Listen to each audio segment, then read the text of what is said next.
یہ دعا یہ نور ہے جو حضرت زہرا نے ظاہر ہے اپنے بابا رسول خدا صلی اللہ علیہ وآلہ وسلم سے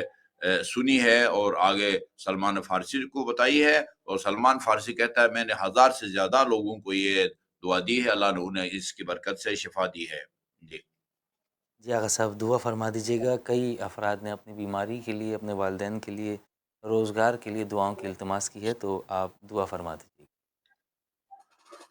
اللهم صل على محمد وآل محمد، اللهم إنا نسألك باسمك العظيم الأعز الأجل الأكرم، يا الله يا الله يا الله يا الله يا الله يا الله يا الله يا الله يا الله يا الله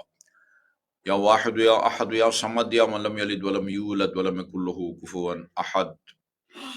اللهم إنا نسألك زيادة في العلم وبركة في الرزق وصحة في الجسم وطولا في العمر ونورا في القلب وتوبة قبل الموت وراحة عند الموت، مغفرة بعد الموت، دخولا في الجنة ونجاة من النار۔ خدا بحق محمد و آل محمد جو مومنین مومنات پریشان حال ہیں کسی بھی حوالے سے ان کی پریشانیوں کو دور فرما، جو مومنین مومنات مریض ہیں اور خصوصاً جنہوں نے آج کے ہمارے پروگرام میں دعا کی درخواست کی ہے، سب کو شفاء کامل اور عاجل عطا فرما، بے روزگار مومنین مومنات کو رزق حلال سے مالا مال فرما، اور جن مومنین مومنات نے کوئی جائز کاروبار شروع کر رکھا ہے ان کے کاروبار میں برکت نصیب فرما، قائم آل محمد کے توجہات خاص کو ہم سب کے شامل حال فرما، آپ کے ظہور میں تعجیل فرما، ہمیں آپ کے اعوان انصار میں شامل ہونے کی توفیق عطا فرما۔ ربنا تقبل منا انك انت السميع العليم، بمحمد وآله الطيبين الطاهرين، اللهم صل على محمد وآل محمد۔